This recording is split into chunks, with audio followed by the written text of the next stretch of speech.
Good morning student. बेटा आज हम 11th बायोलॉजी जो है उसका हमने टॉपिक लिया है जीवों का वर्गीकरण। जीव क्या है और उनका वर्गीकरण वैज्ञानिकों ने कैसे किया है। देखिए बेटा, सबसे पहले तो हम बात करते हैं कि वर्गीकरण किसे कहते हैं। वर्गीकरण, क्लासिफिकेशन,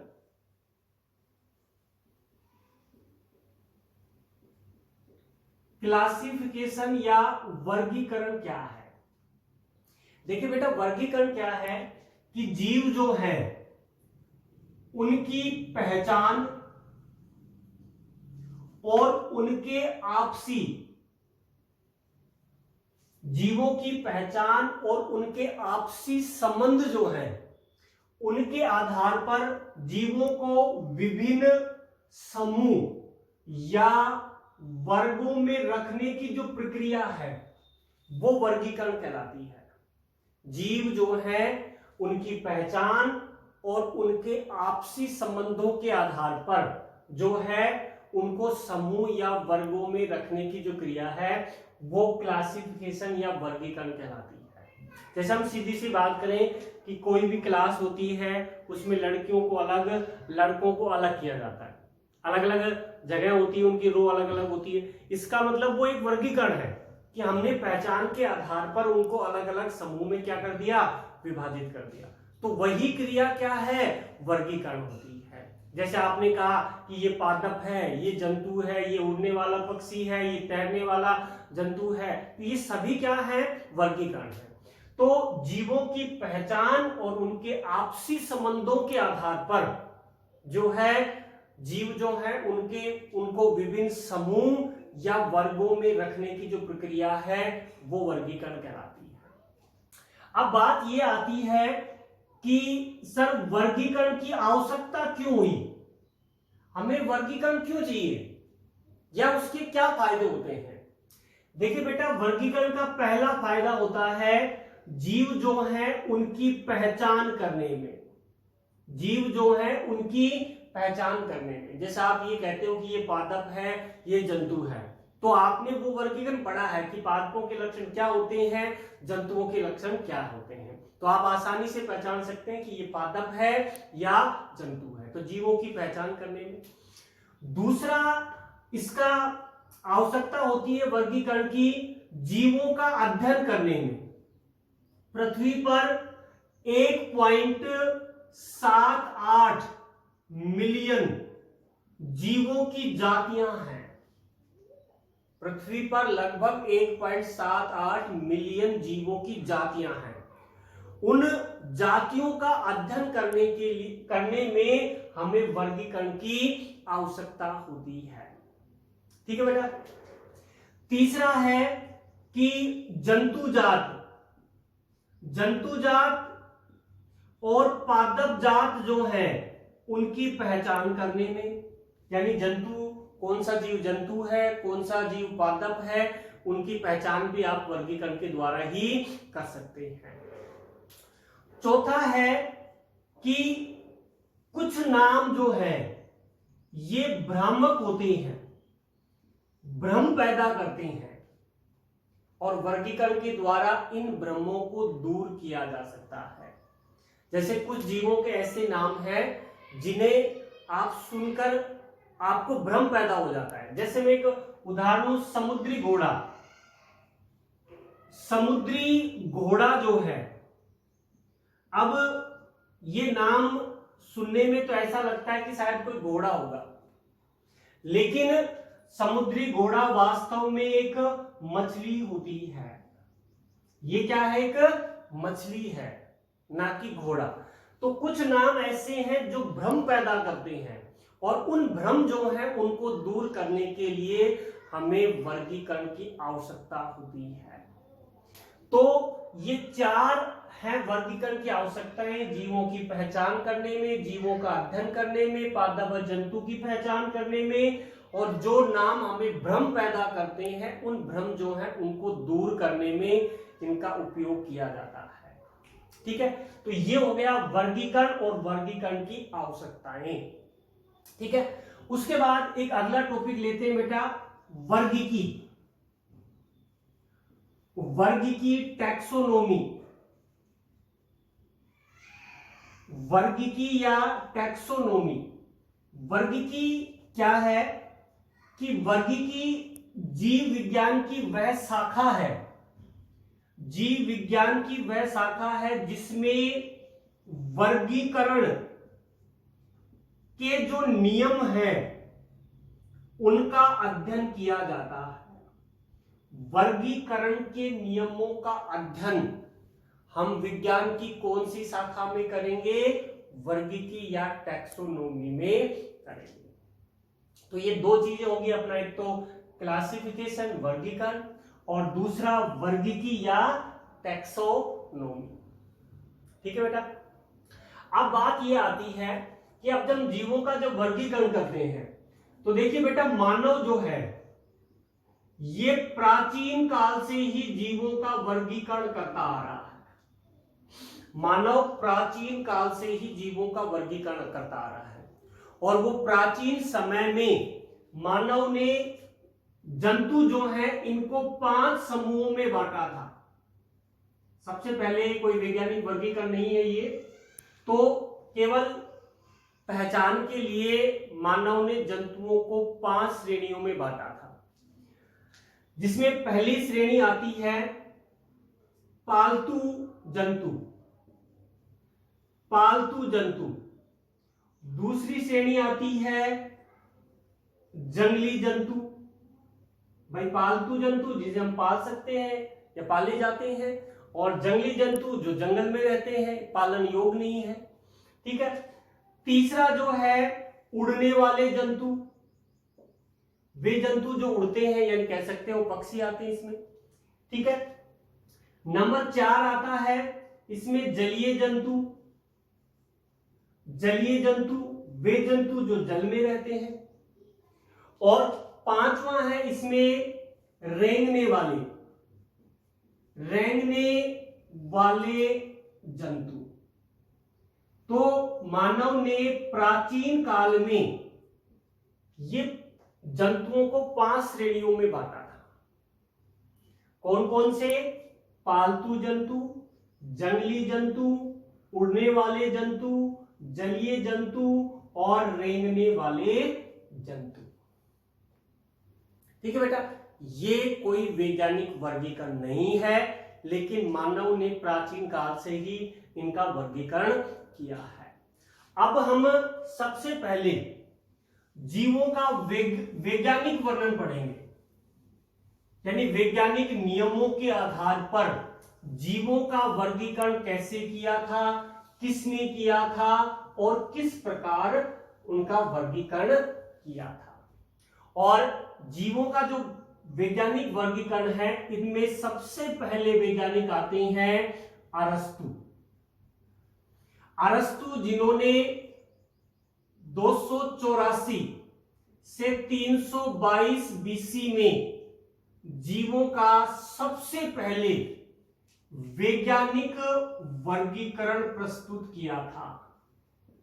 जीवों का सबसे पहले वैज्ञानिक वर्गीकरण किसने किया था? अरस्तु ने किया था। ठीक है। अब वैज्ञानिक वर्गीकरण कैसे किया कि अरस्तु ने जो जीव जो है, इन जीवों को उन्होंने 2 श्रेणियों में बांटा, जिसमें एक पादप थे और दूसरा क्या था? जंतु। तो बेटा ये अपने को अच्छे से याद रखना है।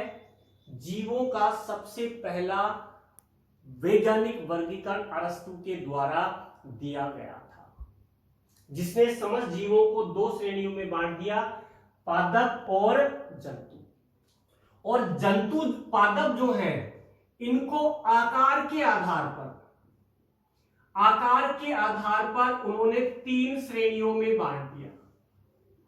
आकार के आधार पर जो सबसे आकार में छोटे होते हैं उन्हें शाक नाम दिया, मध्यम आकार के होते हैं उन्हें झाड़ी नाम दिया, और बड़े आकार के होते हैं उन्हें वृक्ष नाम दिया। तो अरस्तु जो थे उन्होंने पादपों को किसके आधार पर, आकार के आधार पर 3 भागों में बांटा, शाख, झाड़ी और वृक्ष। और उसके आधार पर ही जंतु जो हैं उनको अरस्तु ने 2 भागों में बांटा, किसके आधार पर, रक्त के रंग के आधार पर। रक्त का जो रंग होता है इनमें, उसके आधार पर जंतुओं को 2 श्रेणियों में बांटा, जिसमें पहली श्रेणी आती है इनाइमा। इनाइमा में वे जंतु आते हैं जिनके रक्त का रंग लाल होता है। रक्त का रंग कैसा होता है, लाल होता है। उन्हें किसमें रखा, इनाइमा में। उसके बाद दूसरा उन्होंने वर्ग बनाया एनाइमा में उन जंतुओं को रखा जिन जंतुओं के रक्त का रंग लाल नहीं होता है, जिनके रक्त का रंग लाल नहीं होता है। तो ये अरस्तु का सबसे पहला वैज्ञानिक वर्गीकरण था, जिसने समस्त जीवों को 2 भागों में बांटा, एक को पादप में, दूसरे को जंतु में। पादप को आकार के आधार पर शाख, झाड़ी और वृक्ष में बांटा, और जंतु को रक्त के रंग के आधार पर इनाइमा और एनाइमा में विभक्त किया। ये सबसे पहला वैज्ञानिक वर्गीकरण मिलता है अरस्तु के रूप में। ठीक है बेटा। अब इसके बाद देखिए, वैज्ञानिक वर्गीकरण के बाद अब आता है वैज्ञानिक पद्धतियां। वैज्ञानिक वर्गीकरण की जो पद्धतियां हैं वो कौन कौन सी हैं? तो टॉपिक है अपना वर्गीकरण पद्धतियां।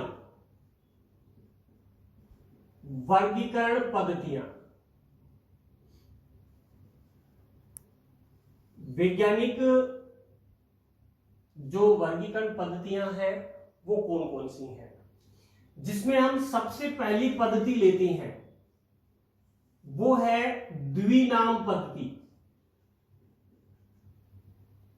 द्विनाम या द्विवर्गीकरण पद्धति। बेटा एक दोबारा लिखता हूं उसको,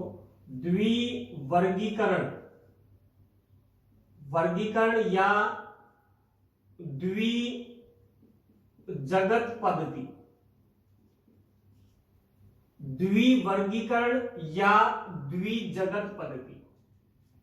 देखिए बेटा, द्विजगत पद्धति जो है ये दी थी कैरोलस लीनियस ने। कैरोलस लीनियस जो थे उन्होंने द्विजगत पद्धति दी थी। किसने दी? कैरोलस लीनियस ने। बहुत अच्छा क्वेश्चन भी है ये 1 नंबर का, कि द्विजगत पद्धति के जनक कौन हैं? Carolus Linnaeus. और कैरोलस लीनियस ने पृथ्वी पर उपस्थित समस्त जीवों को 2 जगतों में विभाजित किया। समस्त जीवों को कितने जगतों में विभाजित किया? 2 जगत जो हैं उनमें विभाजित किया, जिसमें पादप जो है उनको प्लांटी में रखा गया और जंतु जो है उनको एनेमिलिया में रखा। यानी 2 जगत दिए।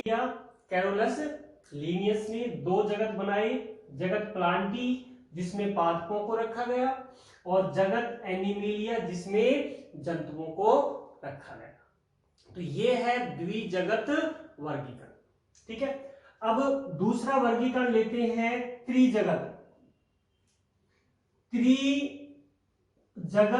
वर्गीकरण। त्रिजगत वर्गीकरण यानी इसमें 3 जगत बनाए गए हैं और ये वर्गीकरण जो है 1866 में हेकल नामक वैज्ञानिक के द्वारा दिया गया। त्रिजगत वर्गीकरण किसने दिया? 1866 में हेकल नामक जो वैज्ञानिक थे उन्होंने दिया। और उन्होंने तीसरे जगत का निर्माण किया और वो था जगत प्रोटिस्टा। जगत प्रोटिस्टा बनाया, जिसमें दो जगत तो पहले थे। एक तो क्या हो गया, जगत प्लांटी, और तीसरा था जगत एनिमेलिया। ये तीन, दो जगत तो बन चुके थे, प्लांटी और एनिमेलिया। तो उन्होंने कौन सा जगत बनाया, तीसरा जगत बनाया, प्रोटिस्टा। और प्रोटिस्टा में उन जीवों को रखा गया जिसमें जंतुओं के गुण भी थे और किनके, पादप के गुण भी थे। जैसे युगलिना, इसका सबसे बड़ा उदाहरण है युगलिना। युगलिना एक ऐसा जीव है जिसमें पादपों के गुण भी पाए जाते हैं और जंतुओं को। यानी युगलिना को जब प्रकाश मिलता है तो वो प्रकाश संश्लेषण कर लेता है, यानी पादपों की तरह व्यवहार करता है। और प्रकाश नहीं मिलता है तो सूक्ष्म जीवों का भक्षण करता है, यानी वो जंतुओं की तरह व्यवहार करता है। तो हेकल ने तीसरा जगत बनाया था, जगत प्रोटिस्टा, जिसमें उन जीवों को रखा गया जिसमें पादप व जंतु दोनों के लक्षण होते हैं।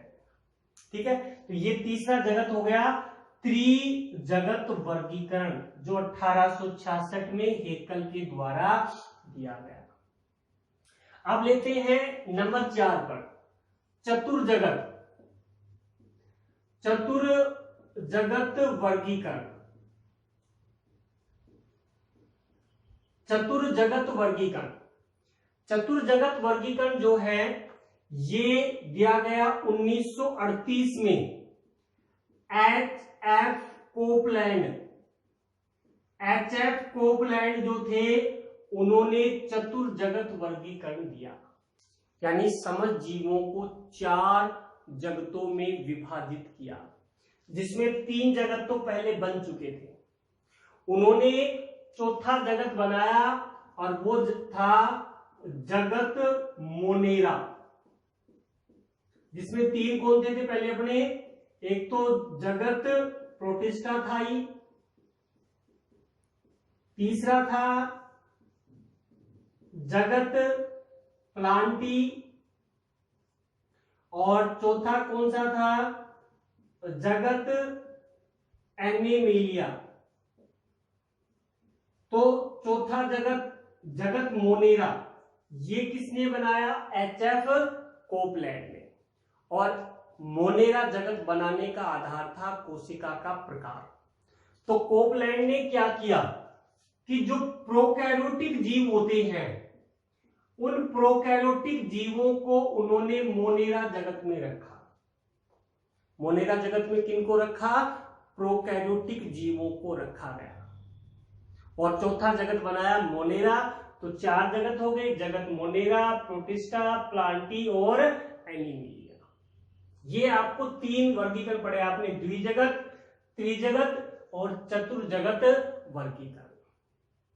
अब देखिए बेटा, ये तीनों वर्गीकरण जो है आपने जो भी पढ़े, ये वर्तमान में पूरी तरह से मान्य नहीं है।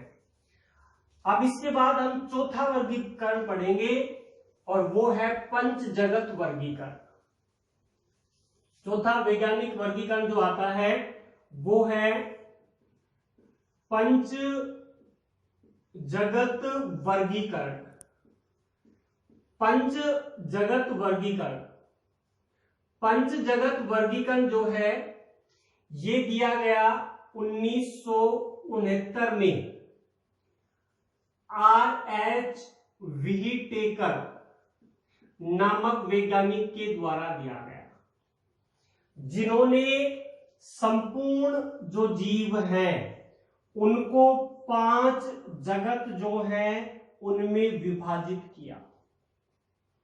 और इसी कारण ये क्या कहलाया, पंच जगत वर्गीकरण कहलाया, जो 1969 में R.H. व्हिटेकर के द्वारा किया गया। और ये वर्गीकरण वर्तमान में सर्वाधिक मान्य और प्रचलित वर्गीकरण है। सर्वाधिक मान्य और प्रचलित वर्गीकरण है पंच जगत वर्गीकरण। और पंच जगत वर्गीकरण में R.H. व्हिटेकर ने 5वां जगत बनाया था। देखिए 4 जगत तो पहले बन चुके थे और 5वां जगत उन्होंने बनाया था जगत फंजाई। जगत फंजाई, फंजाई यानी कवक, जिसमें कवक आती हैं, और फंजाई को उन्होंने पादप यानी प्लांटी जगत जो है उसमें से अलग किया था। फंजाई को किसमें से अलग किया? प्लांटी में से। और 5वें जगत फंजाई का निर्माण किया था व्हिटेकर ने। तो 5 जगत अब कौन कौन से हो गए अपने? पहला जगत है मोनेरा, जो किसने बनाया था? कोपलैंड में, जिसमें प्रोकैरियोटिक जीव आते हैं। दूसरा जगत है इसमें प्रोटिस्टा, जिसमें वे जीव आते हैं जिनमें पादप व जंतु दोनों के गुण होते हैं, यूकैरियोटिक होते हैं। तीसरा जगत है फंजाई, और फंजाई किसने बनाया? व्हिटेकर ने बनाया। जो पादप जैसी संरचना होती है इनमें, लेकिन ये स्वयंपोषी नहीं होती हैं, विषमपोषी होते। चौथा जगत जो है ये है प्लांटी, जिसमें पादप आते हैं, ये कैरोलस ने बनाया। और 5वां जगत है जगत एनीमिलिया,